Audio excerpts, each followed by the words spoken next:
She arrived in Black Ridge with a tattered suitcase and a heart full of hope. They laughed at her. They bet on who would reject her first. They called her the stray cow from the east. But when winter froze all the roads and death was knocking, Eliza Boone did what no one dared to do. She climbed the region's most dangerous mountain alone to propose to the man the town feared. And his answer changed everything. If you love stories of brave women overcoming prejudice to find true love and the respect they deserve, hit like now and comment the name of the city you're watching so I know how far my story has come. Don't leave, because the best part is yet to come. The stagecoach hit a rut in the road so hard that Eliza Boone's head knocked against the wooden frame of the door and she bit down on her lip to keep from crying out.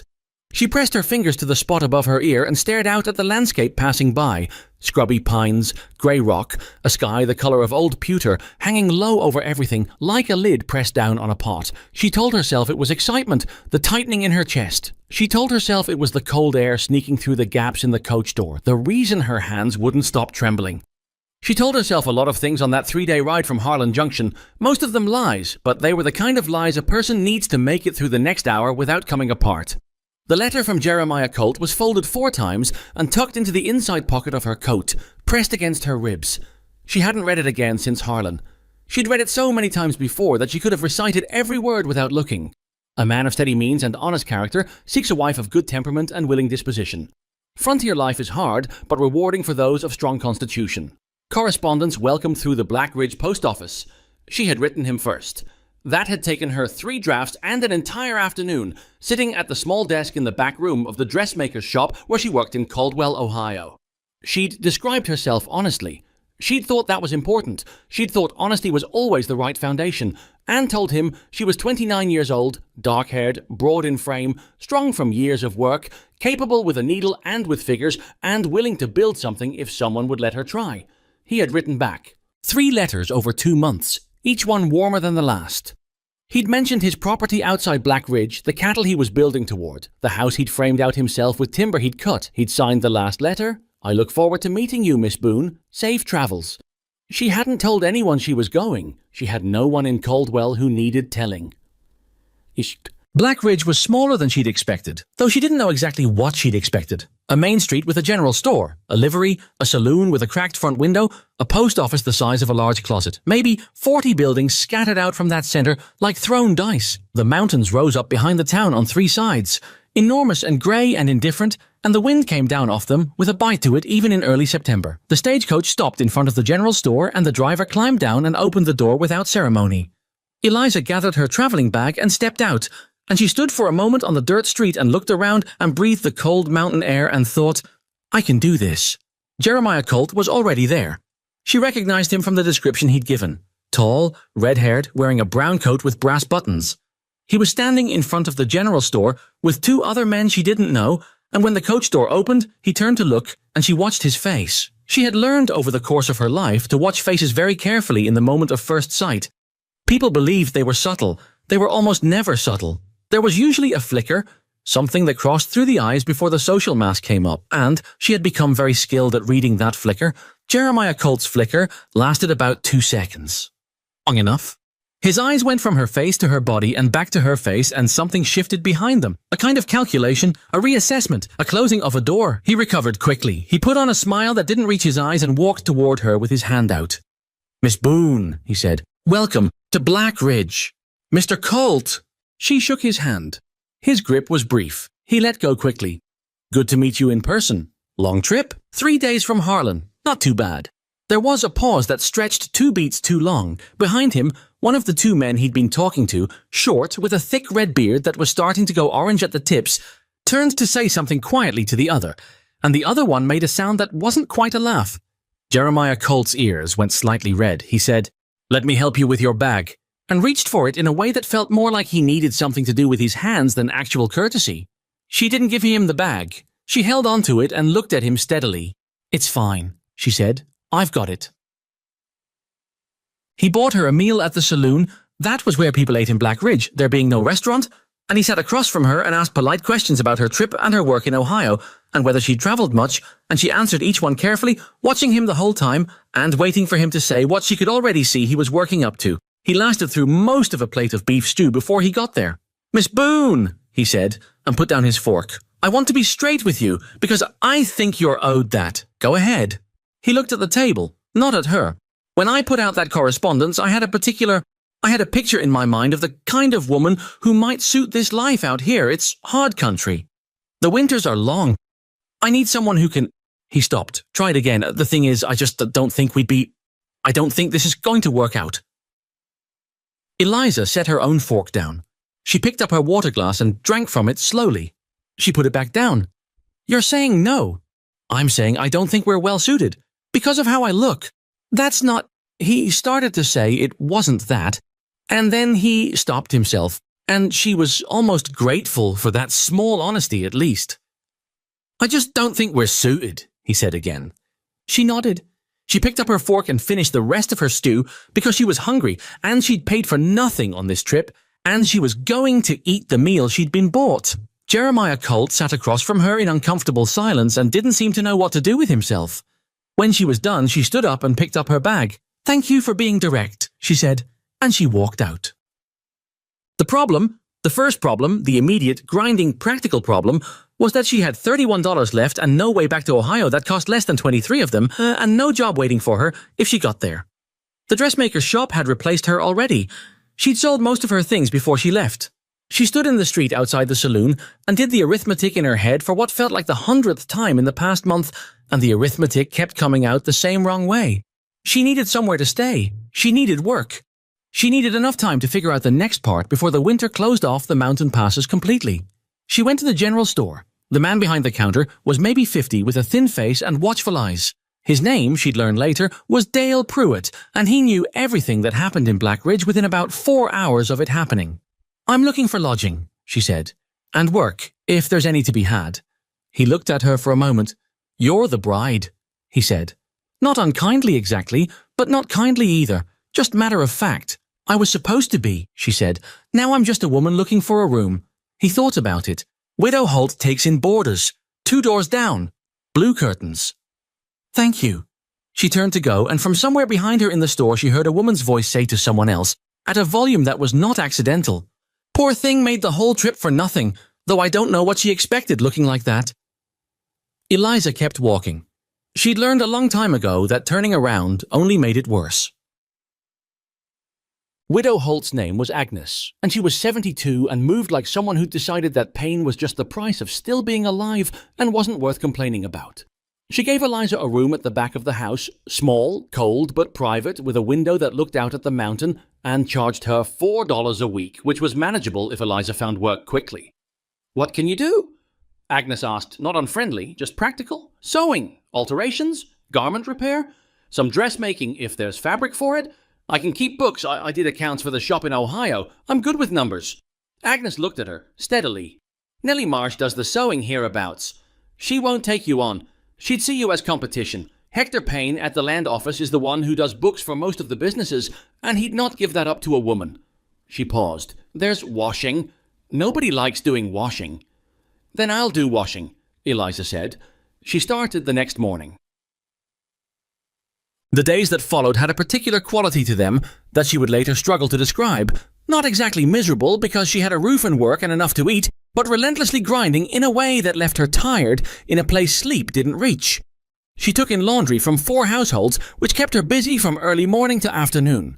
She charged less than what the work was worth because she was new and had no established customers and couldn't afford to lose anyone. Her hands dried and cracked in the cold water, and she started wrapping them in strips of cloth between loads to keep them from bleeding on the fabric. The town watched her with the particular interest small places take in anyone new, especially anyone who'd arrived the way she had. Everyone knew about Jeremiah Colt's rejection within 24 hours. Most of them had the courtesy to not mention it directly to her face, but she heard it in the way conversations stopped when she walked into the general store, saw it in the quick glances women traded over her head. There were some who were openly unkind. Henderson Cole was the worst of them, which made sense because Henderson Cole was the worst of most things in Black Ridge. He ran the saloon, technically his wife ran it, but he stood at the bar and drank his own stock and inserted himself into other people's business with the confidence of a man who'd never once been told to stop. He was big, with a voice that carried, and he had the frontier man's habit of saying things out loud that most people kept inside because they liked to think of themselves as decent. The first time he said something to Eliza directly, she was crossing the main street with a basket of clean laundry for the family that ran the livery. He was standing outside the saloon with 2 other men, and he watched her cross the street. And then he said, loud enough that everyone in earshot could hear, "Somebody ought to tell Colt he dodged a bullet. Could have had that to look at across the breakfast table every morning." One of the men laughed. The other one looked uncomfortable and found something interesting to study about his boots. Eliza stopped walking. She stood in the middle of the street with her basket of clean laundry, and she looked at Henderson Cole directly, which seemed to surprise him slightly. "Mr. Cole," she said, "I've been told you're a man of strong opinions. I wonder if your wife shares them," she paused, "or if she just has to live with them." His face went red. "Now, listen here. I have laundry to deliver," she said, and kept walking. She heard one of the other men suppress a laugh behind her. Henderson Cole's voice rose in her wake, something about uppity women and knowing their place, but she was already past the livery, and the words fell away behind her like dropped stones. Sharp! She had been in Black Ridge for 3 weeks when she went to sit by the creek that ran behind the eastern edge of town and let herself fall apart a little. She hadn't allowed herself that the whole time. She was meticulous about it. There was a part of her that understood with cold clarity that crying in this town would be seen, and that being seen crying would make everything harder, would hand people something they'd use. So she kept herself together in public and took it apart in private, and this afternoon she walked out to the creek and sat on a flat rock and cried for about 20 minutes and then stopped. The mountains were there when she looked up. Still grey. Still enormous. They didn't care about any of it. Jeremiah Colt or Henderson Cole or her cracked hands or the $17 she had left or the winter that everyone in town kept mentioning in the careful way people mention something dangerous that's already too close. 3 weeks into September, and the air already had a teeth to it at night. She did the arithmetic again. $4 a week for the room. Food on top of that. Laundry work bringing in maybe $6 a week on a good week. Less when customers were slow. She was barely covering it. 1 bad week and she'd fall behind on the room. 2 bad weeks and she'd have to make a choice about eating. She needed more income. She needed it before October. She'd tried 3 things. She'd asked at the general store if Dale Pruitt needed any bookkeeping help, and he told her politely that he managed his own accounts. She'd offered sewing services to 2 households who'd mentioned needing alterations, and both had told her they used Nellie Marsh. She'd asked Agnes Holt if there was anything else in the town that needed doing, and Agnes had thought about it for a long time before saying, "Not much that pays." She thought about writing back to Ohio, to Caldwell. She'd gone to school with a woman named Ruth, who'd married a farmer out there and had children, and a kitchen garden and a stable life. The kind of life that looked from the outside like the opposite of interesting, but felt, from where Eliza was sitting on a rock in the Wyoming mountains, like something close to paradise. She could write to Ruth. She could ask if there was a spare room for a few months while she found work again. She took the letter out and put it away without writing anything. She was not going back to Ohio. She'd decided that, and she meant to hold to it. She didn't entirely understand why it was so important to her to hold to it, except that going back felt like admitting something she was not prepared to admit, not to Caldwell, and not to herself. She stayed by the creek until the cold drove her back. It was Agnes who first mentioned Ronan Voss. She mentioned him the way people mention the weather or the state of the roads, as a fact of local life, something that simply existed in the landscape. She was telling Eliza about the winter of 4 years ago, when a blizzard had come in so fast that 3 families in the outer settlements had been snowed in for 6 weeks, and the community had pulled together to get supplies out to them once the worst had passed. Ronan helped that winter, Agnes said almost to herself, as if surprised by the memory. Came down with a sled full of meat and wood, just left it at the edge of the settlement and went back up. "Who's Ronan?" Eliza asked. Agnes looked at her for a moment. "Mountain man. Lives up the north face past where most people go. Been there, 12, 13 years. Keeps to himself. He came down to help and left without talking to anyone. That's how Ronan is." "Is he dangerous?" Agnes considered this with more care than Eliza expected. "He's not friendly," she said finally. "That's different from dangerous. Most people think he's frightening because he doesn't make himself small, doesn't soften his edges for people's comfort, and because he's—" She paused, searching for the word. "Large, very large, and quiet in a way that makes some people nervous. Has he ever hurt anyone? No. He had a dispute with a landman about 4 years back. Someone tried to move a boundary marker on his property. He walked into town, sat down across from the man, and told him what would happen if the marker moved again. Never raised his voice. The man moved it back." Eliza thought about that. He has property, homestead, 160 acres more or less, or he's been improving it for years, though no one gets up there to see it. Agnes looked at her with her steady, watchful eyes. Why are you asking? Just curious, Eliza said. She started asking careful questions over the next few days. She wasn't entirely sure why. Something about the story had caught in her mind and wouldn't let go. Not the man exactly, but the shape of him as other people described him.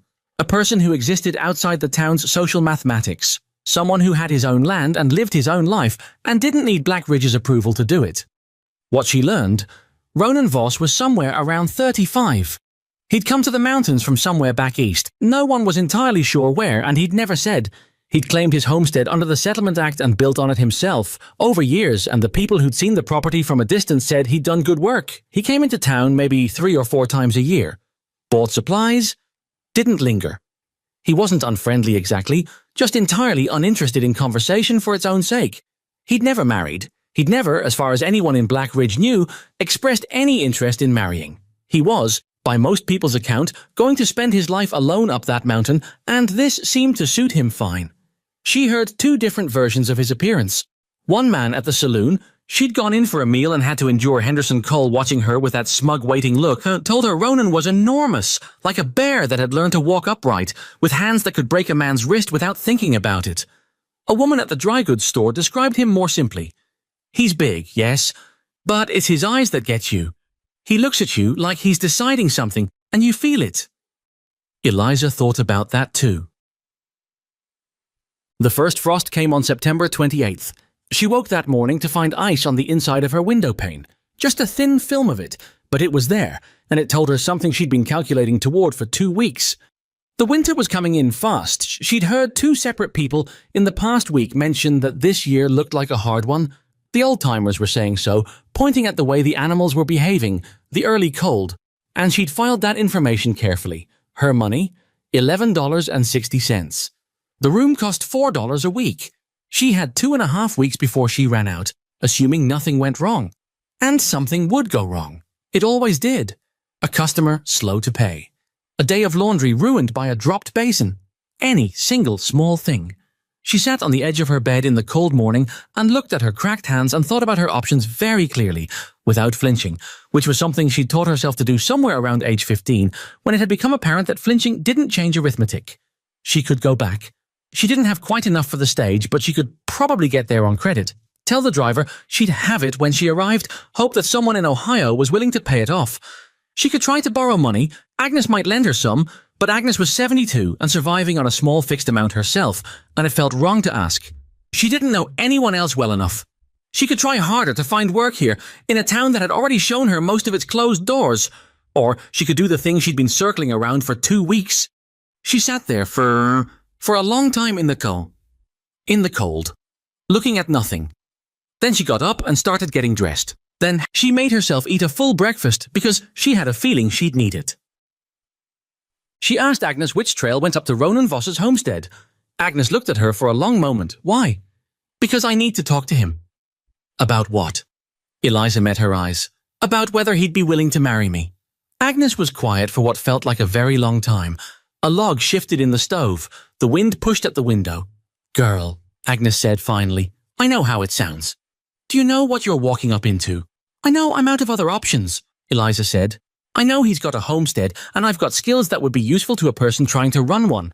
I know he's been living alone up there for 13 years, and maybe that arrangement doesn't suit him as well as everyone assumes. And I know that the absolute worst thing that can happen is he says no, which is something I have experienced surviving. Agnes looked at her for another long moment. Then she told her about the trail. She started up the mountain at 7 in the morning, wearing her heaviest coat and her sturdiest boots and carrying a wrapped bundle of biscuits she'd made the night before because she didn't know how far it was and she had a feeling this was the kind of errand that went better if you hadn't been hungry for 3 hours. The trail was not easy.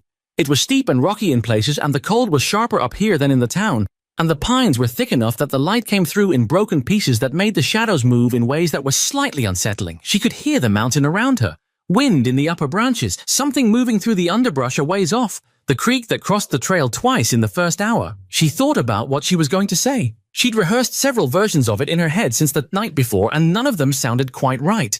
Too formal felt cold. Too casual felt disrespectful. The honest version, I'm going broke, and I'm going to freeze if I stay in that town alone, and you've got land, and I've got a brain and 2 working hands, and together that might amount to something, seemed too blunt. She kept walking. She kept working through versions of it. After about 2 hours, she came up through a break in the trees and saw the homesteads. She stopped. She'd expected. She wasn't sure. Something rougher. A trapper's shack, maybe, or a cabin barely holding its shape. What she was looking at was a house. Not large, but solidly built, with a stone chimney and a proper porch roof and window frames that were square and level. To the left of the house, a barn that looked newer than the house, well timbered.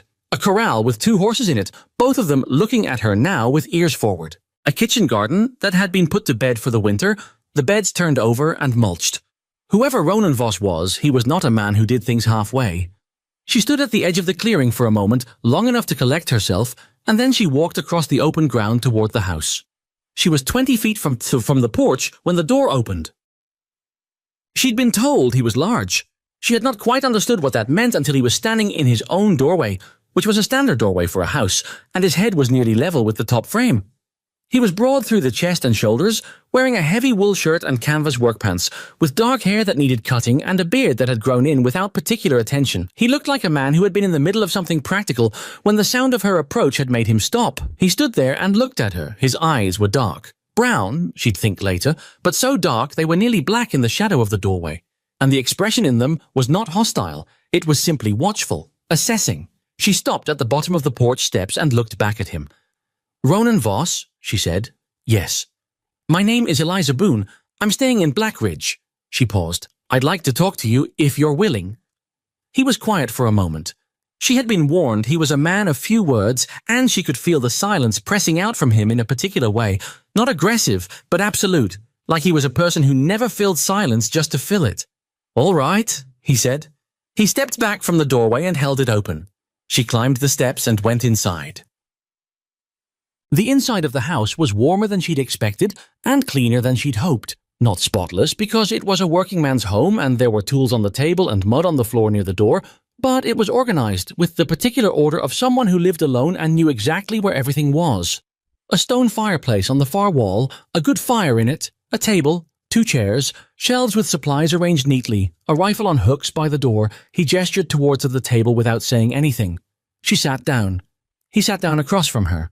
He didn't offer anything. No coffee, no food, no social lubricant of any kind, and she found she didn't mind that. It was honest, at least. Go ahead, he said.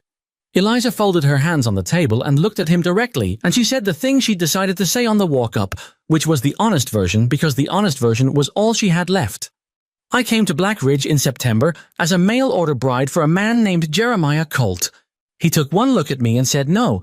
I've been here for 5 weeks now doing laundry work, and I'm running out of money before the winter settles in properly, and I don't have enough for the stage home, and I'm not sure I want to go home anyway. She paused. I'm asking you to consider marrying me. He didn't react visibly. He just watched her with those dark eyes. Why me? He said. Because you have a homestead that could use a second pair of hands. Because I have skills. Sewing, bookkeeping, cooking, and I'm not afraid of hard work.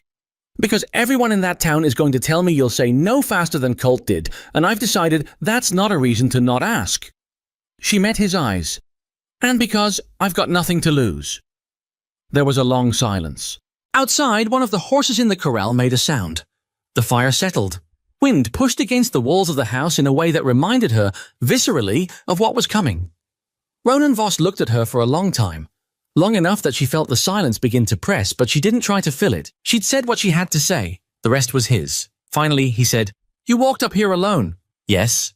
2-hour trail. Roughly. In that coat? He nodded at her coat, which was the best she had but was not clearly a mountain coat. In this coat, she confirmed. Something shifted in his expression. Not quite amusement. It was too quiet for that. But something that wasn't entirely neutral either. Most people won't come up here, he said. Men who want to make claims on the property. Officials from the land office. They send letters. I don't have time for letters, Eliza said. Another silence. This one felt different. I'll think on it, he said. Come back day after tomorrow. She hadn't expected that. She'd expected yes or no. She sat there for a moment, adjusting. All right, she said. She stood up and picked up her coat and walked to the door. She paused with her hand on the frame and turned back. "Mr. Voss," she said, "I know this is a strange thing to ask.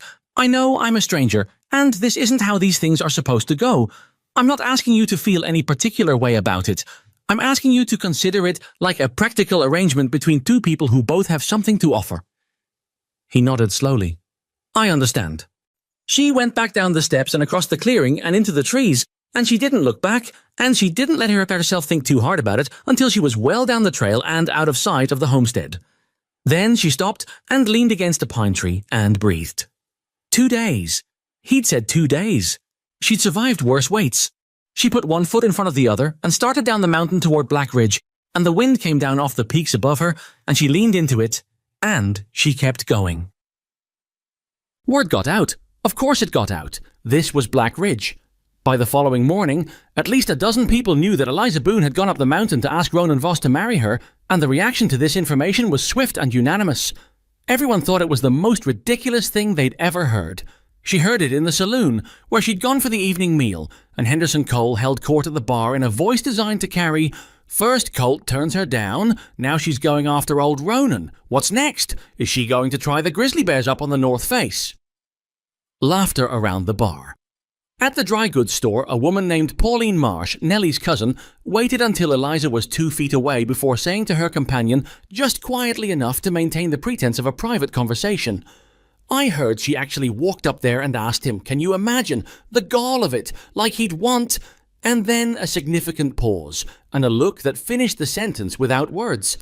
Even Agnes, who was not unkind, sat her down the evening before her return visit and said gently, "Child, I don't want you to get your hopes up."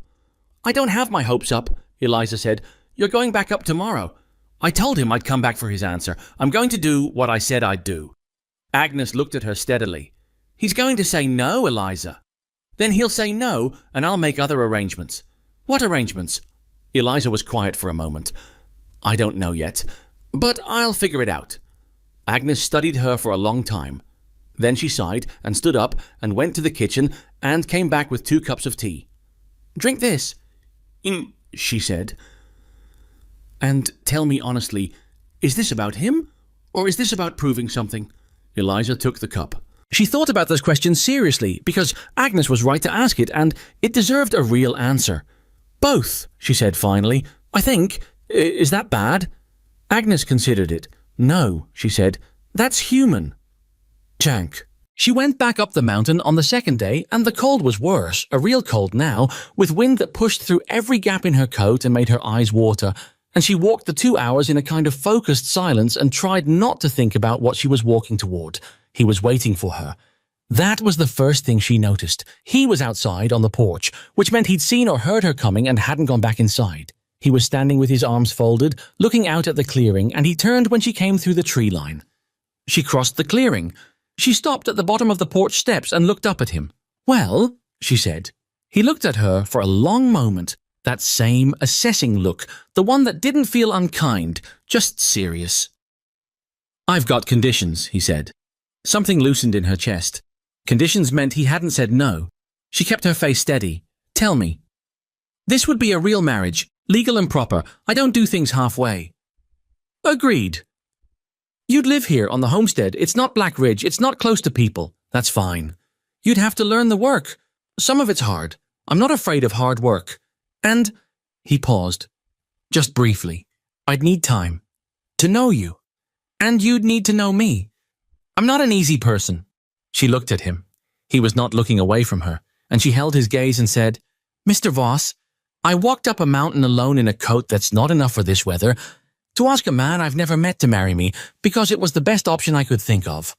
I am also not an easy person." Something shifted in his face. Not quite a smile, it was too restrained for that, but something. A softening around the eyes, perhaps. A recognition. "No," he said quietly. "I expect you're not." He held out his hand.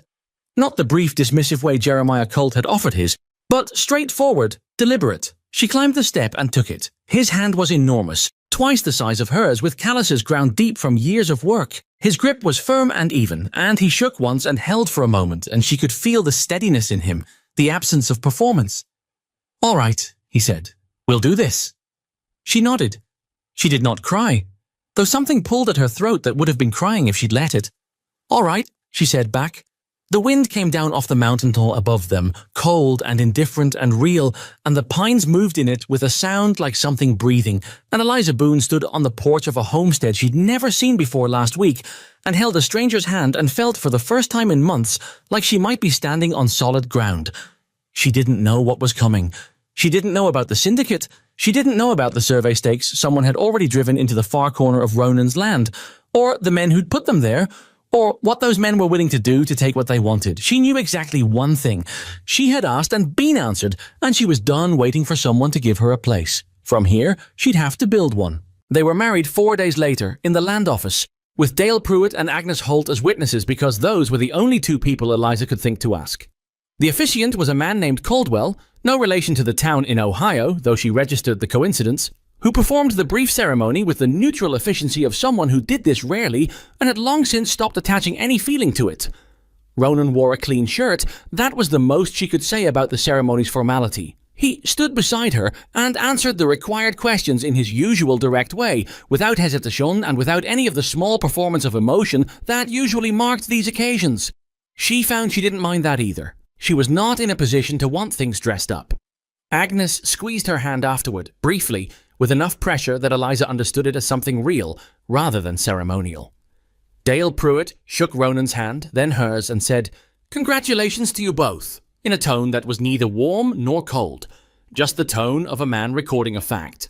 The four of them stood in the small office for a moment after, and then Ronan picked up Eliza's bag from where it sat beside the door and carried it out to the wagon without asking if she needed help, and she followed him out into the cold, and that was the end of it.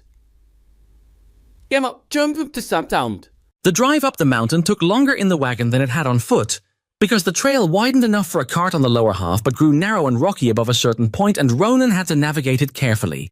He didn't talk much during the drive. She didn't either. The silence between them wasn't comfortable exactly. It was too new and too strange for comfort, but it wasn't hostile, and she'd learned by now that silence with Ronan was not a problem to be solved. She watched the mountain instead, the way the trees changed as they climbed, the scrubby brush of the lower slopes giving way to real timber, ponderosa pine with bark that went red-orange in the afternoon light, then stands of aspen already bare of leaves, their pale trunks catching whatever thin sun came through the cloud cover. The creek they crossed twice, ice forming at the edges now, the center still moving dark and quick. "You're not going to ask me anything?" Ronan said when they were maybe an hour up. She glanced at him. "About what? About—" He seemed to consider how to say it. "About the homestead, the arrangement, how it'll work. I figure I'll see it when I get there," she said. "Asking about it won't tell me much more than what I'll learn by being there."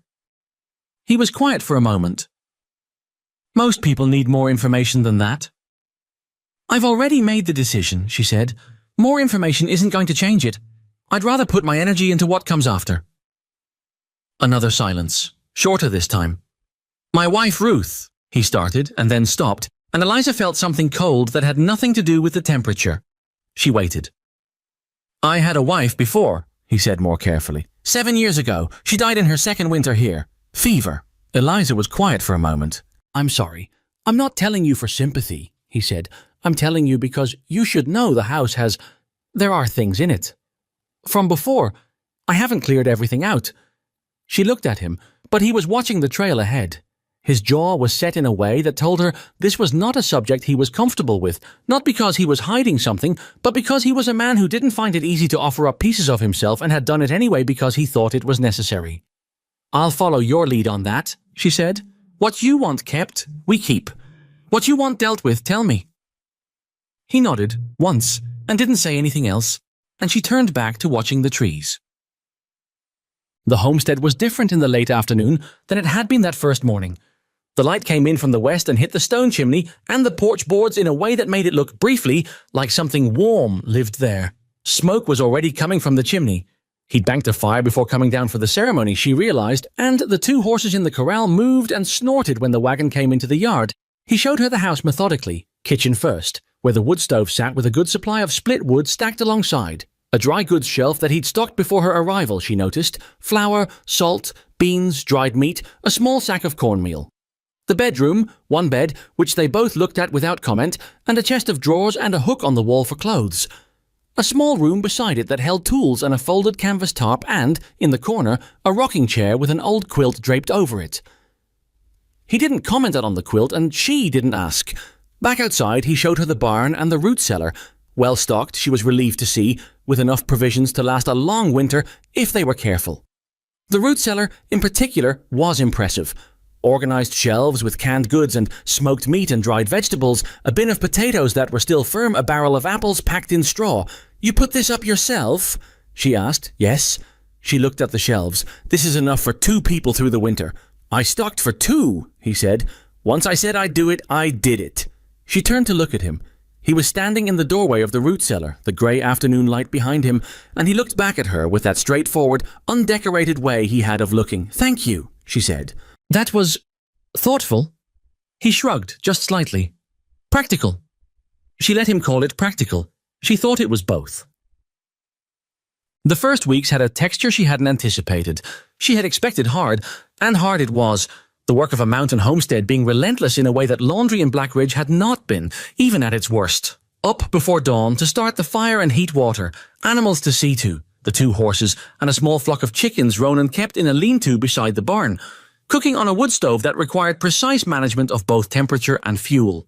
Water to haul from the creek until it froze and they switched to melting snow. She was not a person who flinched from work, and she found that she could hold her own. What she hadn't expected was how quickly she'd learn the shape of Ronan's routines and how carefully he had made room for her in them, not in any sentimental way, not with speeches or gestures, but just in the practical arrangement of space and task. He told her, on the second morning, which chores he did and which he hadn't been managing well alone, and they divided things without drama. And that was that. He was a man of strange qualities. He was almost entirely silent in the mornings until about mid-morning, when something in him seemed to come awake. He took exceptional care of his tools. Every blade clean and sharp, every handle sanded smooth, and he noticed immediately if anything was out of place. He had a habit, in the evenings, of reading by the fire, working through a stack of books she hadn't noticed on the first visit, tucked on a shelf behind the door. She'd looked at them, carefully, when he was outside one evening, philosophy, some, natural history, a worn agricultural manual, one novel, old with a cracked spine. He was not an uneducated man. He'd chosen to live this way, not retreated into it. She learned that slowly, and it changed the shape of how she understood him. The marriage's physical dimension resolved itself awkwardly and with minimal conversation, which was perhaps the only way it could have, given the circumstances and the 2 people involved. He was a man of few words, and she was a woman who had learned to wall herself off. And what they arrived at in those early weeks was something practical and respectful and not unkind, which was more than she had expected and enough to work from. She didn't let herself want more than that. Not yet. She had been on the homestead for 12 days when she found the survey stakes. She'd gone out to check the tree line on the eastern side of the property because Ronan had mentioned a section of fence out that way that needed attention before the worst of the winter hit. And she'd wanted to look at it while there was still enough light. She found the fence. It was in worse shape than he'd described, 2 posts rotted through at the base, and then she found, about 40 yards past the fence line, 3 wooden stakes driven into the ground with orange cloth tied to the tops. She stood and looked at them for a long moment. She wasn't an expert on land surveys, but she'd grown up in a town where property disputes were common enough that she knew what survey stakes looked like, and she knew what it meant when someone drove them into your property without telling you. She pulled 2 of them out of the ground. She left the third where it was in case they needed it for evidence later. She carried the 2 stakes back to the homestead and set them on the kitchen table and waited. Ronan looked at the stakes for about 5 seconds when he came in. His face didn't change dramatically. It was not a face that did things dramatically, but something behind his eyes went very still and very cold, and she understood that he recognized what he was looking at. "Where?" he said. She told him. He asked 3 precise questions about the location, and she answered them as accurately as she could, and when she was done, he sat down in one of the kitchen chairs and was quiet for a long moment. "Someone's been moving the boundary," he said. "That's what I thought. 3rd time in 2 years. He looked up at her. "First 2 times I pulled the stakes and wrote a letter to the land office, and it stopped for a while, but this—" He stopped. "This is farther in than before?" she guessed. "Yes." She sat down across from him. "Who's doing it?" He was quiet for another moment, and she could see him deciding something, whether to tell her, probably, how much to say about something he'd been carrying alone for a while. "There's a company out of Denver," he said finally. "Hargrove Land and Mineral. They've been buying up claims throughout this valley for the past 3 years. Most of the smaller homesteaders have sold. Some of them didn't have much choice the way the offers were made. Pressure! Enough pressure that a couple of families left without selling at all. Just went. He looked at the stakes. My land has something theirs doesn't. There's a mineral vein on the eastern side. I found it 2 years back, didn't report it right away, because I was still figuring out what I had. I think they know about it. How would they know? Because I made one mistake, he said flatly. I mentioned it to a man I thought was just a passing buyer. Turned out he was working for them. He said it with a kind of blunt self-condemnation. No self-pity, just the accounting of an error. Do you have the homestead deed? She asked. Yes. Let me see it. He looked at her for a moment. Please, she added. He got up and went to the small room with the tools and came back with a box she hadn't noticed before. Pressed tin, the kind people kept important papers in. He set it on the table and opened it and spread the deed out, along with several other documents she immediately saw the value of. Correspondence with the land office, a hand-drawn property map with the corners noted, receipts of improvement. She read through the deed carefully. Then she read it again. This is properly recorded, she said. Yes. And the boundary on the east is clearly stated. Yes. Do you know a surveyor? Someone you trust? He thought about it. There's a man in Harlan Junction, Dempsey. I used him when I filed the original claim. You need to get him up here before the ground freezes all the way through. Have him come out and put official markers, something documented through the land office, not just property stakes. If Hargrove tries to challenge the boundary, you want a recent official survey on record, not just the original filing. Ronan was looking at her with a different expression than usual. Not quite surprise, more like adjustment, the look of a person recalculating something. You know about this, he said. I kept books for a dressmaker in Ohio for 6 years, she said. She had a property dispute with the building owner that went on for 2 years. I learned more about deeds and land records than I ever wanted to. She smoothed the deed with one hand. This is going to get worse before it gets better, Ronan. If they know about the mineral vein, they're not going to give up because you pull their stakes out. No, he agreed, they won't. So you need documentation. And you might need people on your side. I don't have people, he said. That's the thing about living up here. She looked at him steadily. Not yet. Chunya. She went down to Black Ridge 3 days later. Ronan had wanted to come with her, and she'd told him no. Not for this first trip. If he came, the conversation would be about him, and what she needed was for it to be about the information. He'd argued, briefly, in the terse way he had of arguing, and she'd said, I know these people better than you do at this point. Let me do it. And something about the directness of it had settled him. He'd hitched the horse for her and told her where the trail widened enough to tie up and walk in and let her go. She went to Agnes first. Agnes was a woman who knew everything about this town and everyone in it, and Eliza had understood from the beginning that Agnes's knowledge was more valuable than any official source. Hargrove Land and Mineral, she said, when they were sitting at Agnes's kitchen table with coffee. What do you know? Agnes's face closed slightly, the way faces close when a subject is familiar and unwelcome. How did you come across that name? They've been putting stakes on Ronan's property. Agnes was quiet for a moment. They've been through here for 3 years. Bought out the Hanson claim south of town, the Prater family claim on the west side. The Dunbar brothers left without selling, just packed and went. Were they forced out? Not with guns, Agnes said in a way that meant but with other things. Their livestock took sick, 2 seasons running. Their fences needed constant repair after they refused the first offer. Nobody could prove anything. Eliza thought about Ronan's eastern fence, with the 2 posts rotted through at the base. She thought about the timing. Who deals with them locally? Do they have a man here? A lawyer out of Denver, name of Chet Burrows. He comes through quarterly. He's not a bad man exactly. He's just a man who does what he's paid to do. And the remaining homesteaders? The ones who haven't sold? Agnes looked at her carefully. What are you thinking, Eliza?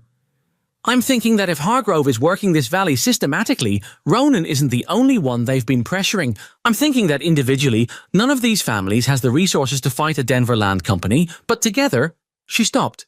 I'm thinking. Agnes was quiet for a long moment, her hands wrapped around her coffee cup. Outside, the wind moved through the main street of Black Ridge with a sound like something searching. Tom Garrett still has his claim on the north side, Agnes said finally. Henry Plum and his sister out east, the widow Beckett, her husband's claim still in her name. They've been after her, something fierce. She paused. None of them know each other well. They're all too far apart, and the winter doesn't help. But they all have the same enemy, Eliza said. Yes, Agnes said. They do. She finished her coffee and stood up and buttoned her coat. I'll need to talk to them, she said. Can you tell me where to find Tom Garrett? Agnes gave her the direction. Then she said, Eliza. She stopped. They'll listen to you more than they'd listen to Ronan, Agnes said, because Ronan they see as he's apart from them. He's always been apart. You're different. You came from somewhere else and you chose to stay, and people can see that you understand what they're up against. She paused. Use that. Eliza pulled her coat straight and nodded. I intend to. Tom Garrett was wary when she knocked on his door, a lean, weathered man of 50-something, with the cautious eyes of someone who'd been disappointed by enough people to make caution his default setting. He stood in the doorway and looked at her and said, You're Voss's wife. I am, she said. I found survey stakes on our eastern boundary 3 days ago. I'm told Hargrove's been working the other claims too. I'd like to talk, if you're willing. He was quiet for a long moment. Come in, he said. It's cold. She went in. They talked for nearly an hour. By the end of it, he'd agreed to meet with her again, this time with Henry Plum, if she could arrange it. She rode home in the early dark, the horse's breath coming in clouds, the mountains rising enormous around her, and she thought about what Agnes had said, use that, and felt something shifting in her, slow and serious, like a very large stone beginning to move. She had come up this mountain with nothing but her own nerve and a desperate arithmetic problem. She had a roof now, and a man who kept his word, and a fight coming that was going to need more than just the two of them to win.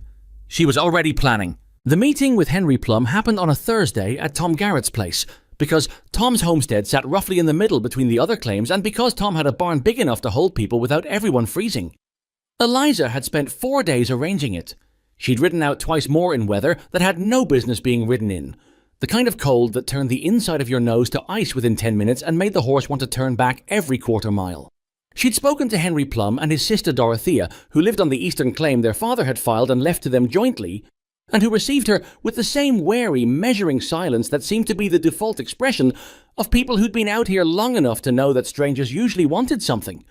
She'd visited the widow Beckett, a small, straight-backed woman named Clara, who had been running her late husband's claim alone for 8 months and was doing it, from what Eliza could see, with a kind of grinding determination that had nothing heroic about it, just the flat refusal to stop. Each of them knew about Hargrove. None of them had known the others knew. That was the thing Eliza kept coming back to on the rides home, in the dark and the cold, with the horse picking its way carefully over frozen ground. Hargrove had been counting on that. The isolation, the distances between claims, the way Winter made every journey a calculation of whether the information was worth the cost of getting it. They had been working each family alley separately, applying pressure one at a time, and none of the families had thought to look sideways at who else was being squeezed. She told Ronan about it each evening. He listened, and she'd learned by now that his listening was complete. He didn't interject, didn't offer opinions before she was finished, didn't try to fix things while she was still describing them. When she was done, he asked questions, precise ones, and sometimes added things she hadn't known. The Garrett family's claim had a water source that fed 3 of the other properties, for instance, which meant whoever controlled it had leverage over the others. Did you know that when you filed your claim? She asked. Yes, he said.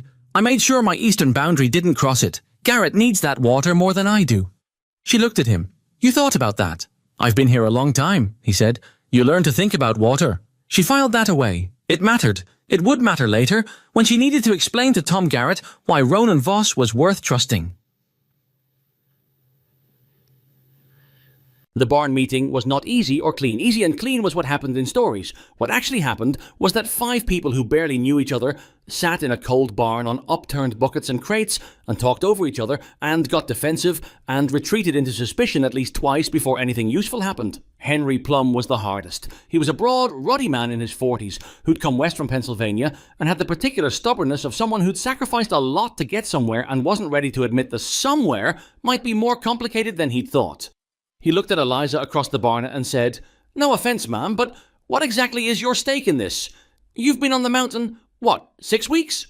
7, she said. 7 weeks. Before that you were in Ohio. Before that I don't know where. So why should we take strategy from someone who doesn't know this land? Dorothea, sitting beside him, put her hand on his arm briefly. A sister's gesture, practiced and automatic, meaning ease up, but didn't contradict him. Eliza looked at Henry Plum steadily. You're right that I don't know this land the way you do, she said. What I know is documents. I know what a properly recorded deed looks like, and what a fraudulent survey claim looks like, and I know how a company like Hargrove operates because the pattern they're using here is the same pattern land companies have been using in 3 other states for 20 years. They're not creative. They don't have to be, because most of the time, the people they're pushing against don't talk to each other. And we're supposed to trust that assessment from someone who's been here 7 weeks. No, she said.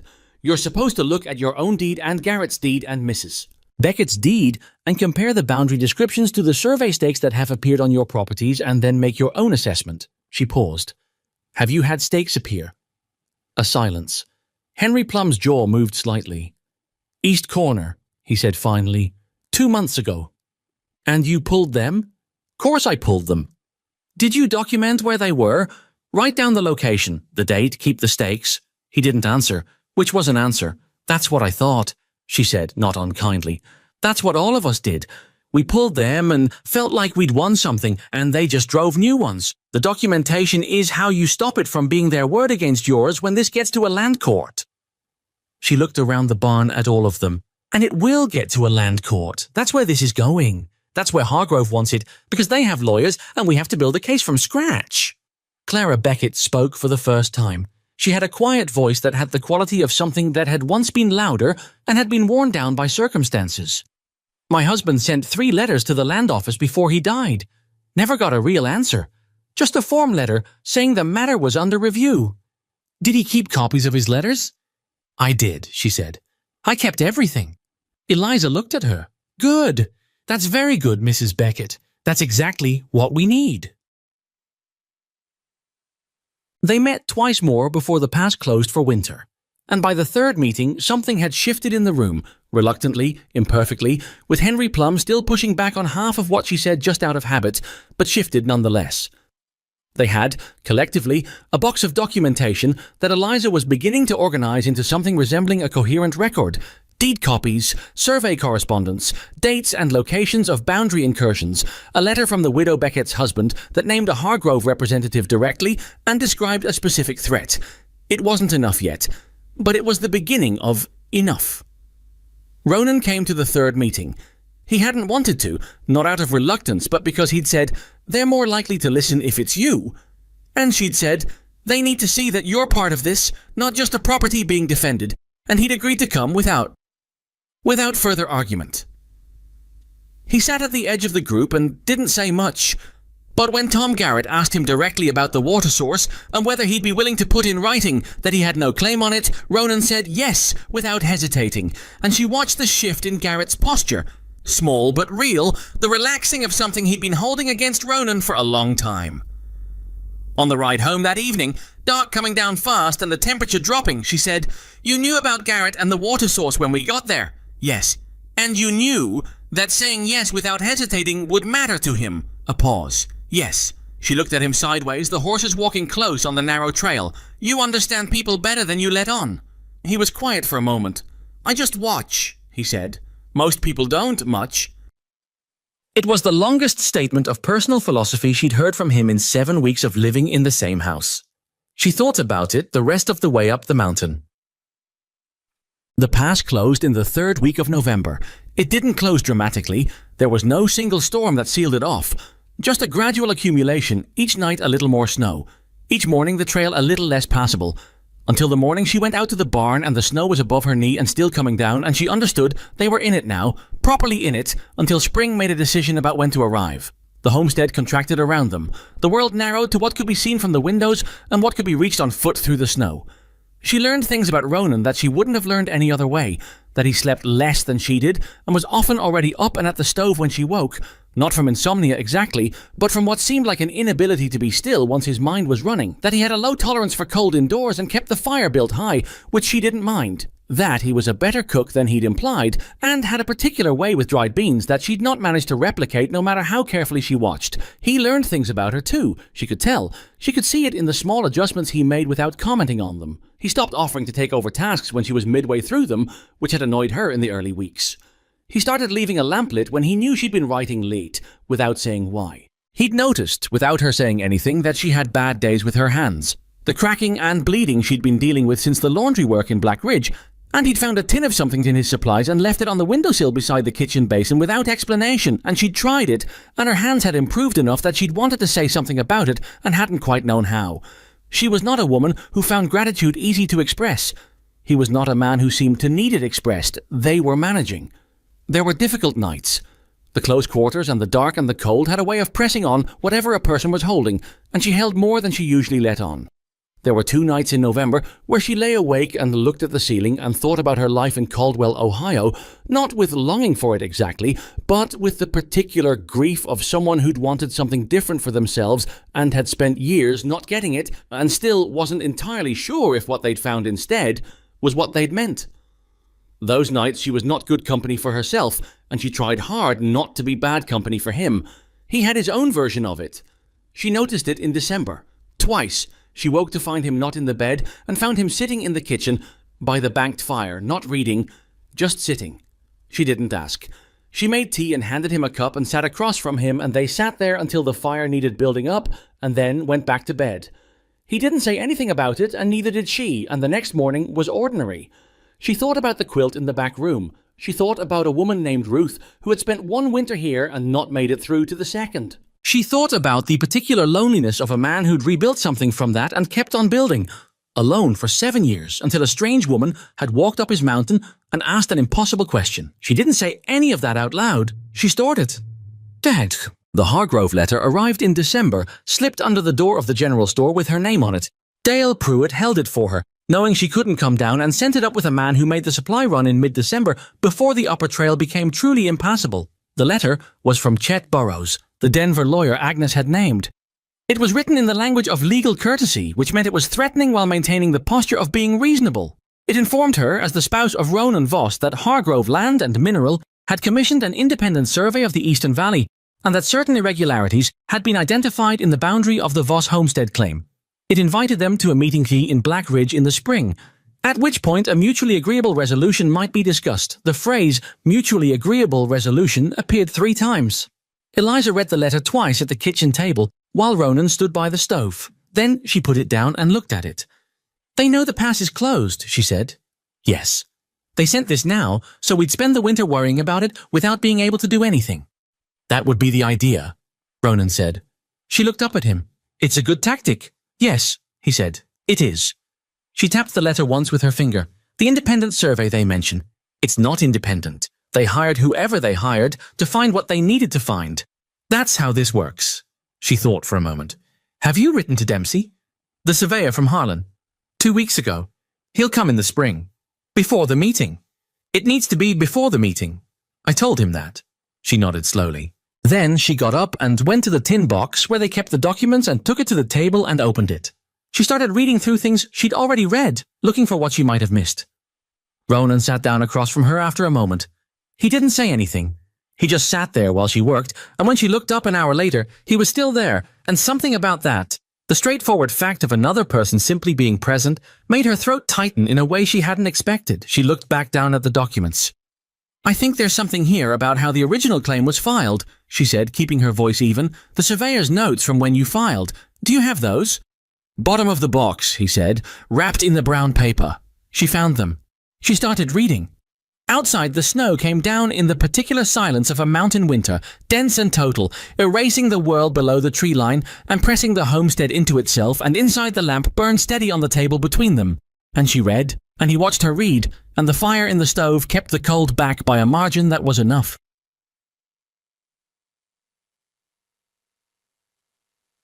It was in those surveyor's notes that she found it. She almost missed it.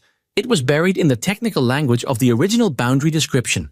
The kind of dense, precise notation that most people's eyes slid over because it looked like paperwork, and paperwork felt like nothing.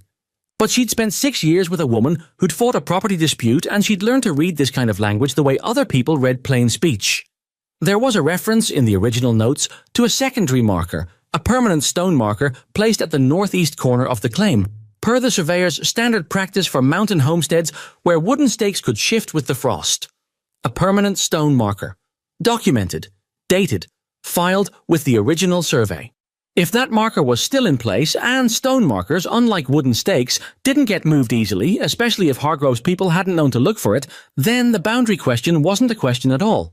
It was settled. The stone was the record, and the record was in the land office files, and no independent survey hired by a Denver company could contradict a filed stone marker without committing something that had a legal name.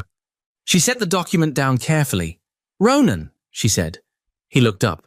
"The northeast corner of your claim. Have you ever found a stone marker there? Not a stake. A stone, probably set into the ground, could have moss on it by now." He was very still for a moment. "There's a stone out there," he said slowly. "I thought it was just a rock. It's flat on top, about so big." He held up his hands, showing maybe 18 inches. "It's east of the fence line, near that stand of birch." "East of the fence?" she said. "Past where Hargrove has been putting stakes." "Yes." She looked at him. He looked back at her, and she watched him arrive at the same place she'd arrived, and the expression on his face was not triumph. It was something more complicated, the look of a man who'd been fighting for 2 years, not knowing he had the thing he needed sitting 40 yards from his fence the whole time. "I need you to go out tomorrow and find that stone," she said. "And I need you to not touch it. Just note the exact location and any markings on it. Numbers, letters, anything. And I need you to write it down while it's still fresh, date it and sign it." "All right." "Because in the spring, when Dempsey comes up to do the official survey, that stone is what's going to end this." Ronan was quiet for a moment, then he said, "You found this."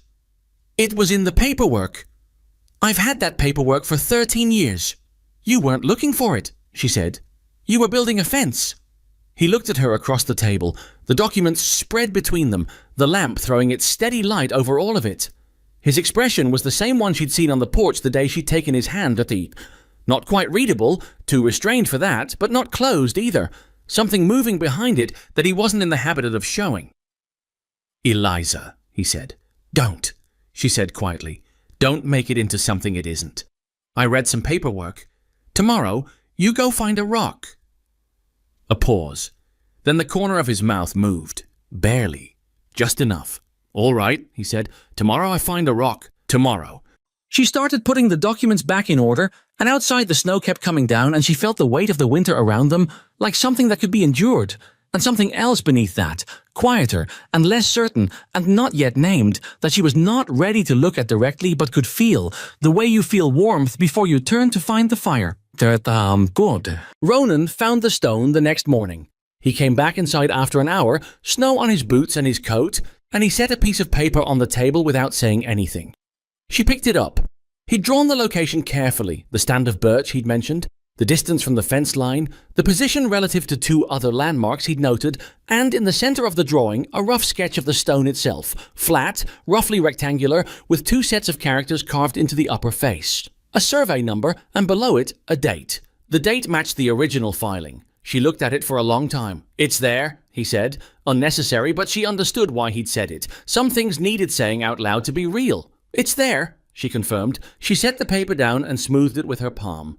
"We need to keep this drawing, and you need to write out a signed statement describing what you found and when. We'll add it to the box."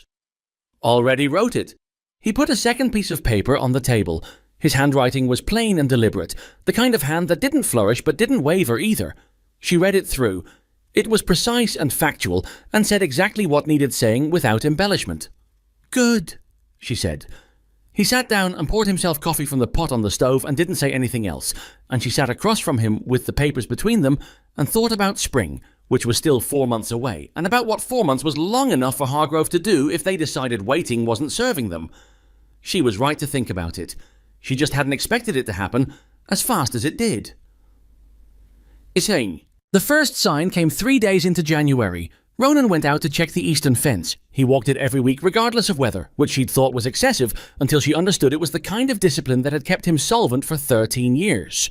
And came back with a different quality of silence than usual. She'd learned to read his silences the way she'd learned to read the stove, by small signs.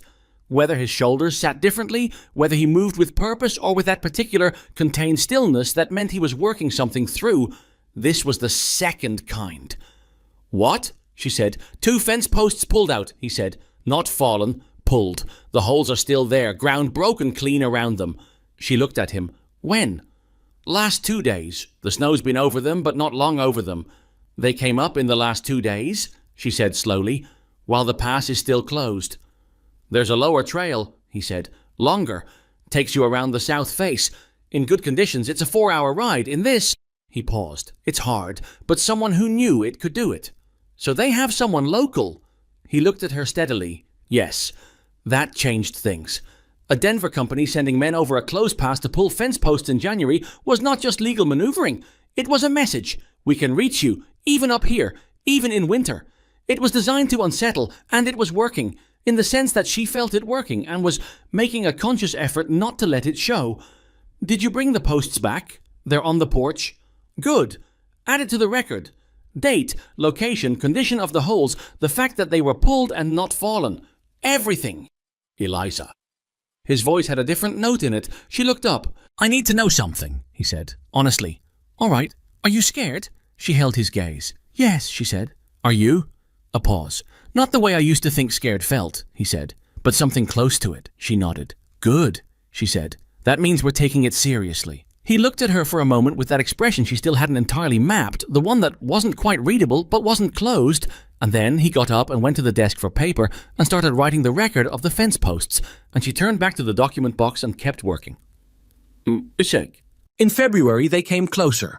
She woke one night to Ronan already sitting up in the bed, and she lay still for a moment, orienting herself, and then she heard it too, something outside, in the yard, not the wind and not an animal.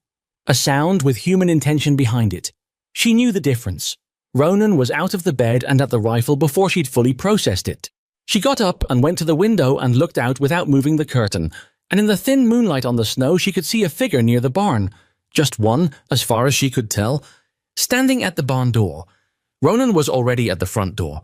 She said quietly but clearly, "Don't shoot unless you have to." He glanced at her. Something crossed his face, and not annoyance. More like the look of a man who'd been about to do exactly what he was just told not to do and was recalibrating. "I know," he said. Then he went out. She heard voices, Ronan's low and flat, and another one higher, tight with what she recognized as fear. She put on her coat over her nightclothes and her boots and went out onto the porch. The figure by the barn was a young man. She was surprised by how young, maybe 20, thin in a coat too light for this cold, with the look of someone who'd been out in the weather for hours. He had his hands raised to about shoulder height, not all the way up, just enough to show he wasn't holding anything. Ronan was standing between him and the barn door with the rifle at his side, not raised, just present.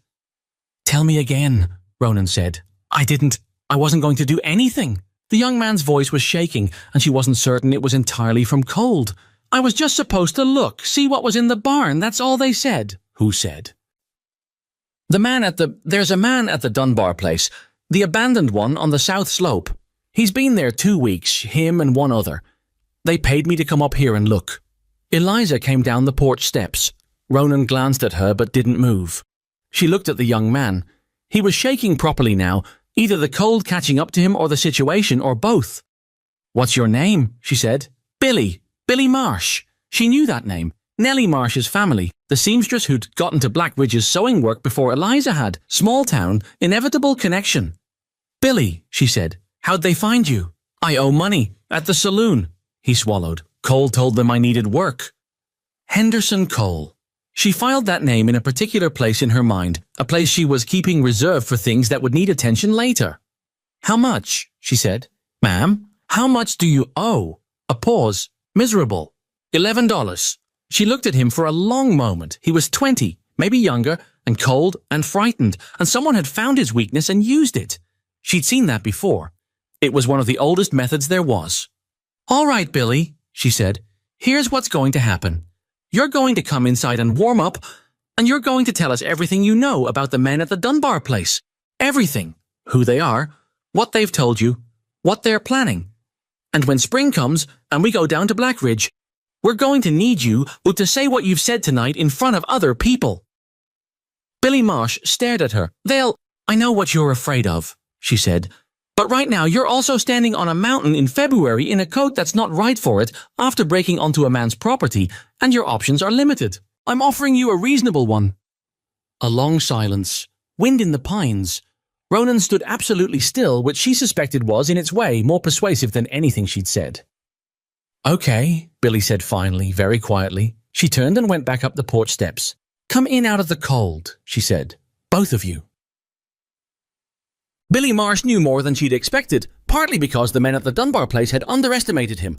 They'd treated him like a useful pair of legs and not a person who was paying attention, which was a mistake people made about young men in difficult circumstances. He sat at the kitchen table and drank the hottest coffee she'd made in weeks and told them about Wade Cutter and another man named Solis, about the conversations he'd overheard through the thin walls of the Dunbar cabin, about the instructions that had come by letter from Denver.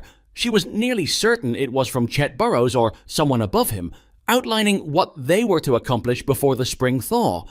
The stakes were one part of it.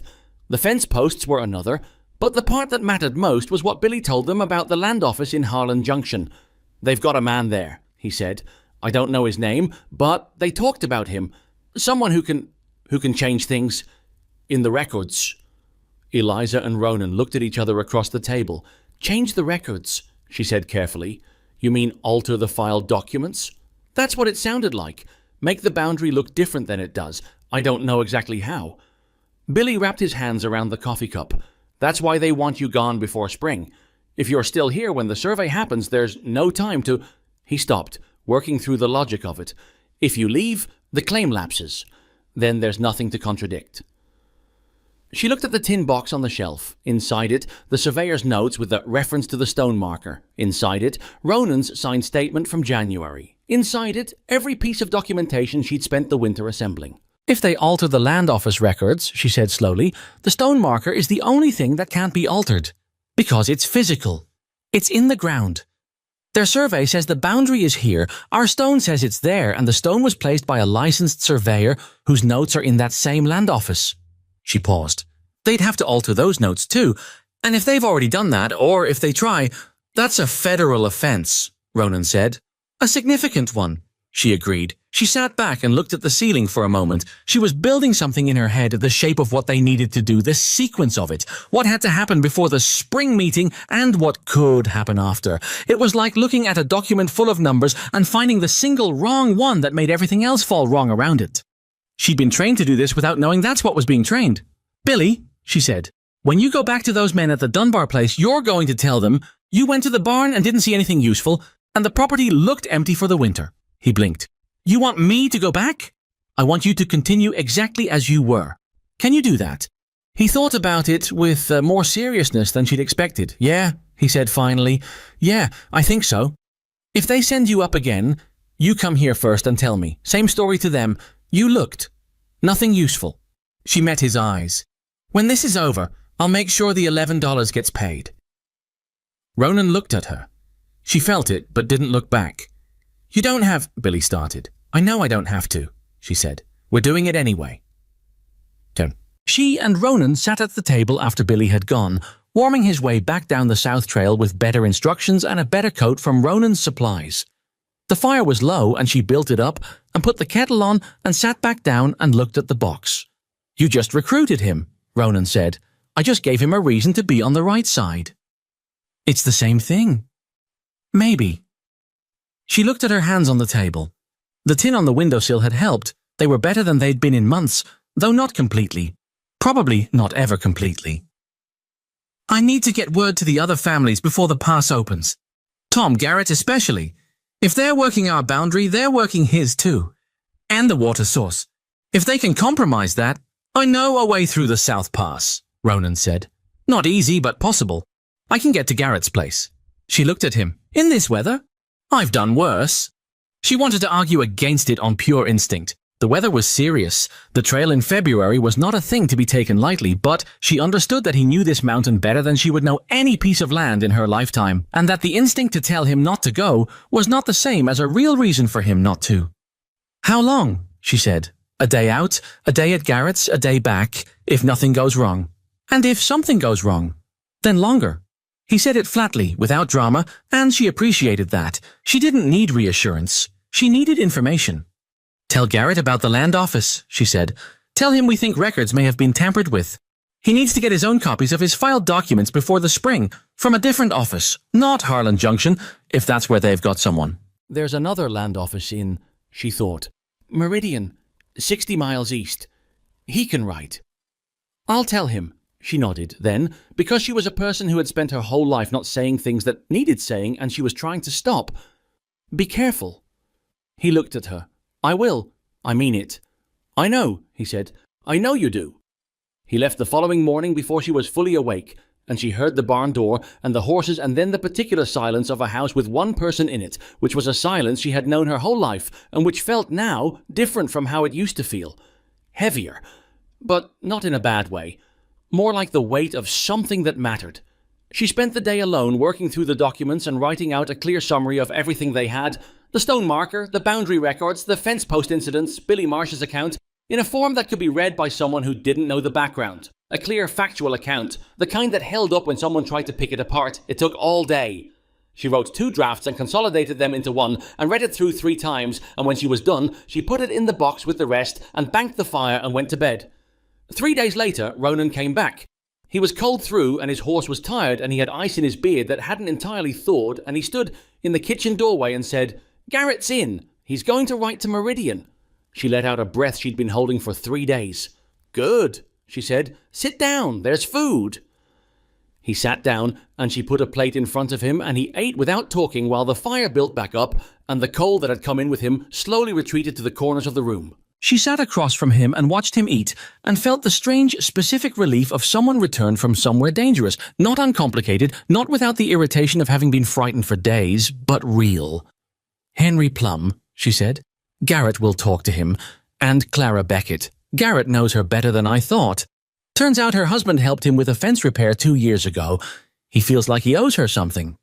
"Good," she said again. "Eliza." He looked up from the plate. His eyes were tired but clear. "Burroughs is coming in the spring. With their survey and their lawyer language and whatever they've done to the records in Harlan. And we're going to have to stand up in a room with those people and make the case with what we have." "Yes," she said. "You understand what happens if we can't make it hold." "Yes," she said again. "I understand." He looked at her for a long moment. "Are we going to be able to make it hold?" She thought about the stone marker in the ground, patient and cold under the February snow, placed there 13 years ago by a man with a level and a chisel who'd had no idea it would matter this much to this many people. She thought about Clara Beckett's careful letters and Tom Garrett's water source and a 20-year-old boy who'd been used by the wrong people and had chosen, when given the option, to be used by the right ones instead. "Yes," she said, "we are." He nodded once and went back to eating, and she topped off his coffee and sat down across from him, and outside the snow came down on the mountain and the fire in the stove pushed back against all of it, and they stayed there at the table together in the particular quiet of 2 people who had made a decision and were holding to it. Which was, she was learning, the only kind of quiet that meant anything at all. Spring came to the mountain the way it always did in that country, not all at once, not cleanly, but in pieces. A week of warmth followed by 3 days of snow, followed by 2 days of rain that turned everything to mud. The creek running high and loud by mid-March, the aspen putting out the first green along the lower slopes, while the upper elevations were still locked under a foot of white. It was not a pretty season. It was the season of everything trying to come back at the same time, and none of it quite managing it gracefully. Eliza noticed it the way she'd noticed most things that winter, practically with an eye toward what it meant for what needed doing. The pass opened in the first week of April, later than some years and earlier than others, and the morning Ronan came in from checking the upper trail and said, "It's passable," she was already at the table with the tin box open and the documents organized into the order she'd been planning since January. She'd written to Dempsey, the surveyor from Harlan Junction, in February. The letter had gone down with a supply run that Ronan had made in the worst weather she'd seen him go out in. And she'd stood on the porch and watched him go and not said what she was thinking, which was that she'd become accustomed to him being alive and would prefer it to continue. Dempsey had written back in March. He'd confirmed he would come. He'd also said in a postscript that she read 3 times that he'd heard some talk in Harlan Junction about the Voss property and that he thought she should know the man at the land office there had recently resigned without explanation and been replaced. She'd shown the letter to Ronan without comment. He'd read it and set it down and said, "Someone got nervous." "Or someone was warned," she said. "Either way, it means the record may have been partially cleaned up, which could go our way or against us depending on what they managed to change before he left." "The stone," Ronan said. "The stone," she agreed. Dempsey arrived on the 12th of April, a compact, methodical man of 60 who wore the same expression whether he was looking at a mountain vista or a plate of beans. Not unfriendly, just professionally unimpressed by everything. He shook their hands and looked at the documents Eliza put in front of him, and asked 4 precise questions and listened to the answers without interruption. And then he said he'd need 2 days to do the survey properly, and he'd like to start at the northeast corner. Eliza walked out with him to the stone. It was still there. She'd known it would be. She'd gone out herself in March when the snow thinned enough to make the walk possible, just to confirm it, just to stand in the cold and look at it and feel the particular relief of a thing that had not moved. The moss had grown back over parts of it during the winter, but the carved characters were clear when she brushed it away. The survey number, the date, clean and permanent. Dempsey crouched down and looked at it for a long time without saying anything. He ran his finger over the numbers. He took out a notebook and wrote something. Then he stood up and looked at where the Hargrove stakes had been. The holes were still there, frozen ground having preserved them through the winter. And he looked back at the stone and then at Eliza. They put their stakes 14 feet inside the filed boundary, he said. Yes, she said. And this marker is consistent with the original filing description. Yes. He wrote something else in his notebook. I'll need to put this in my official report, he said. It'll take some time to process through the land office. Not Harlan Junction, under the circumstances. I'd recommend Meridian. Already done, she said. Tom Garrett wrote to Meridian in February. Copies of all relevant claims are filed there. Dempsey looked at her with something that was the closest thing to surprise she'd seen on his face. You've been busy, he said. It was a long winter, she said. Check. The meeting in Black Ridge was set for the 3rd week of April, in the land office, which was too small for the number of people who ended up coming, so it moved to the saloon, which was the only space in town that could hold 20 people with the tables pushed back. Eliza had not expected 20 people. She'd expected the principals, herself and Ronan, the Hargrove lawyer, Chet Burrows, Dempsey, the families with claims. What she hadn't expected was what Agnes Holt had apparently done in the week since the pass opened, which was to tell people. Not in a gossiping way. Agnes didn't gossip, she was too intelligent for that, but in the careful, deliberate way of someone who understood that witnesses mattered and that a room with 20 people in it had a different quality than a room with 8. Henderson Cole was there, which she'd expected and prepared for. He stood at the back near the bar with his arms folded and his particular expression of theatrical skepticism, the one he wore when he wanted people to know he was not impressed. She looked at him once, briefly, and then didn't look at him again. Jeremiah Colt was there too, which she had not expected. He was standing near the wall, not with any group in particular. And when she came in, he looked at her and then looked away, and she felt nothing about it that was worth examining. Whatever she might have felt about Jeremiah Colt in September had long since been replaced by things that mattered more. Chet Burrows was a tall man with silver hair and a good coat. The kind of lawyer who'd made enough money to stop looking hungry. He sat at the main table with 2 other men she didn't know. One of them had the look of a hired surveyor, the other was probably a company representative. He watched Eliza come in with the careful attention of a man who'd been briefed and was now reconciling the briefing with the person in front of him. She suspected the briefing had described her differently. She set the tin box on the table. Ronan sat beside her. Tom Garrett and Henry Plum and Dorothea and Clara Beckett took seats behind them, and the sight of that, 4 families lined up with documents in hand. She saw Burrows register it, saw the slight recalibration behind his professional composure. Good, she thought. Burrows opened the way lawyers do, with a lot of careful language designed to frame things in his client's favor before anyone else had a chance to speak. The independent survey, the irregularities identified, the company's willingness to reach a mutually agreeable resolution. He said mutually agreeable resolution twice before she interrupted him, which she'd decided in advance she would do on the second instance. Mr. Burrows, she said, before we go further, I'd like to enter the survey conducted by William Dempsey into this discussion. She nodded to Dempsey, who was sitting to her right and who placed his official report on the table with the calm of someone who'd done this many times. Mr. Dempsey is a licensed surveyor who conducted an official survey of the Voss homestead boundary on April 12th and 13th of this year. His report documents the location of a permanent stone survey marker at the northeast corner of the property, consistent in every particular with the original filed boundary description. Burrows looked at the report. His hired surveyor leaned over to look at it too. There was a brief, quiet conversation between them that she couldn't hear but could read from the posture. The stone marker has been documented and filed with the Meridian Land Office, she continued, along with the original survey notes from the initial homestead filing, which reference the marker specifically. If your independent survey places the boundary 14 feet east of that marker, which is what the stakes on our property suggest, then your survey is inconsistent with the filed record. She paused. That's not a difference of opinion about a boundary. That's a documented error." "Mrs. Voss," Burroughs started.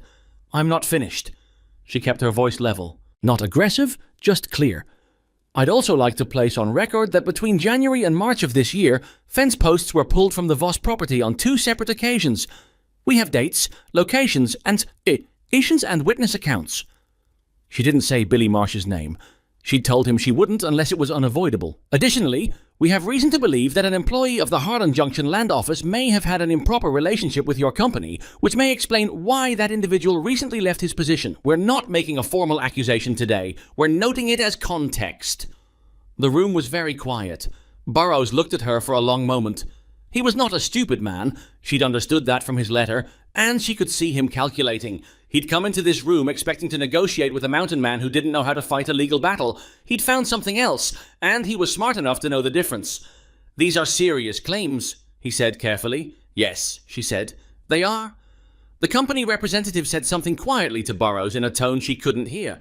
Burroughs listened, his face professionally neutral, giving away nothing. Then he said, "Perhaps we could take a short recess?" "Of course," she said. The recess lasted 40 minutes. She spent it at the table, not moving, because she'd learned a long time ago that leaving a room during a negotiation, even for the bathroom, even for water, was a kind of message, and she didn't want to send it. Ronan sat beside her and didn't move either, and after a while Tom Garrett came and sat on her other side, and Henry Plum behind him, and Clara Beckett beside Henry, and they were all there when Burroughs came back. He sat down and put his hands flat on the table and looked at her. "Hargrove is prepared to withdraw the independent survey and acknowledge the Dempsey survey as the operative boundary document," he said. She waited. "The company will also have no further interest in pursuing any claims related to the mineral vein on the Voss property," he said, "given the documentation provided." She waited again. Burroughs' mouth tightened slightly. "And the company is prepared to offer a written statement to that effect, which can be filed with the Meridian Land Office." "And the other claims?" she said. "Garrett, Plum, Beckett." A pause. "Hargrove's interest in those properties was preliminary and has been reconsidered." She looked at him steadily. "I need that in writing too. All 4 properties explicitly named." "Mrs. Voss, that's—" "I know what it is," she said. "I need it in writing." Another pause. Longer. Burroughs looked at the table. "Yes," he said. "All 4 properties." She didn't feel triumphant when it was over. She'd expected to, or had imagined she might, but what she actually felt when Burroughs and his men picked up their papers and walked out of the saloon was something quieter and more tired. The particular deflation that follows a long effort, when the effort is done and the body hasn't caught up to the fact that it can stop yet. Ronan's hand found hers under the table. She hadn't expected it. He was not a person who made gestures like that, especially not in public, and she looked down at their hands and then looked up at him. He was looking straight ahead, his jaw set, watching Burroughs go, but his hand was around hers and holding with a steadiness that had nothing performative about it. She turned her hand over and held back. Tom Garrett said, somewhere behind her, "Well, I'll be." And Henry Plum made a sound that was maybe a laugh, short and disbelieving, and Clara Beckett said very quietly, to no one in particular, "Harold would have been glad of this." And Eliza thought of a man she'd never met, who'd written careful letters that nobody had answered, and felt the weight of what had actually been won here. It wasn't just the boundary. It wasn't just the mineral vein or the 4 property claims or the written statement that Burroughs would sign before he left town. It was something harder to put in a document. The right of people to stay in the places they'd built, on ground they'd worked and improved and put their years into, without being quietly dismantled by men with better lawyers and money enough to make the rules work for them. She'd fought that fight, and she hadn't fought it alone, and it had held. That was what mattered. Henderson Cole caught her on the way out. He'd been quiet through the whole meeting. She'd registered his silence as unusual, and now he stepped into her path near the door with an expression she hadn't seen on him before. Not his usual performance. Something more actual.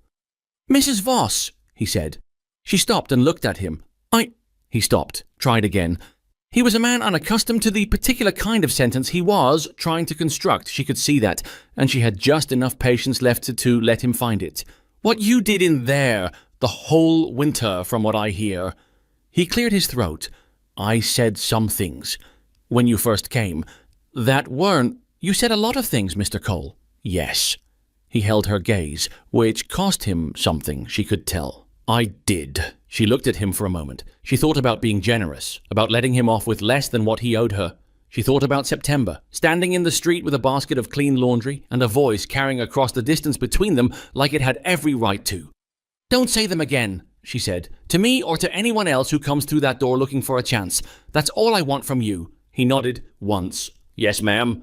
She walked past him and out into the April afternoon. Jane. Ronan was waiting outside with the horses. The sun was out, not warm exactly, but present.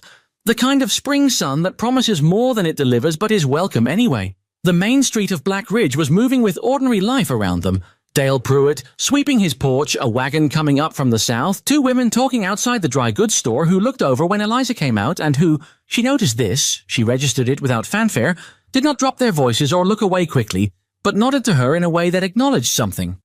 Agnes Holt was standing near the post office. She caught Eliza's eye and gave her a small particular smile, the smile of a woman who has seen a great deal and is still capable of being pleased when things go the right way. Eliza smiled back. She walked to where Ronan stood with the horses and he handed her the reins, and they didn't say much, because there wasn't much that needed saying, because they were both people who understood that some things don't need to be made into a speech to be real. They rode out of Black Ridge and started up the mountain. She thought on that ride about what she'd believed in September when she'd stepped off the stagecoach with $31 and a letter pressed against her ribs. She'd believed, if she was being honest, the kind of honest you can only manage when no one's watching, that she was going somewhere to be tolerated, that the best she could hope for was a place that would allow her to be useful, and that being useful would have to be enough, because she had never in her life been offered more than that. She'd been wrong, not because things had gone smoothly. They hadn't. Not because people had been kind, plenty of them hadn't, but because the story she'd been telling herself about what she was worth, the one she'd been telling since she was 15, and had learned to make herself small enough to fit inside other people's expectations.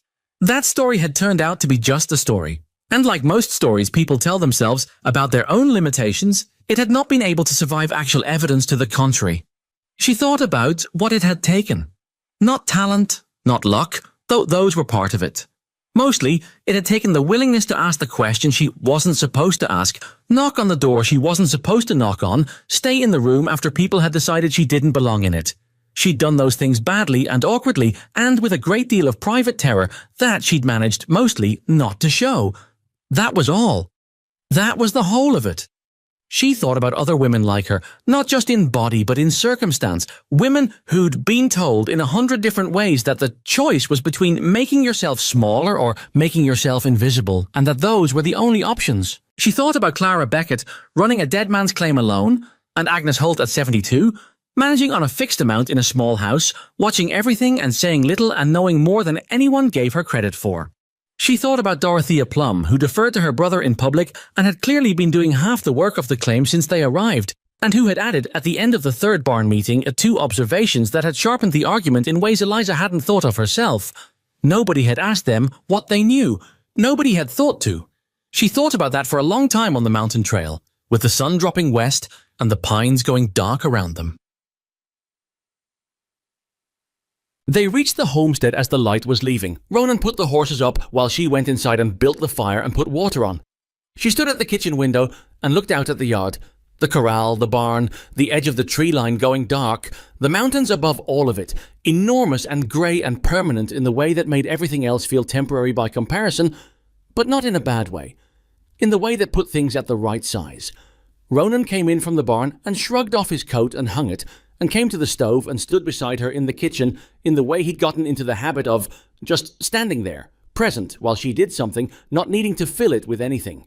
After a while he said, "Dempsey said the mineral vein could be worth something, if we wanted to work it." "I know," she said. "Do you want to?" She thought about it. "Not yet," she said. "Maybe later, if we need to.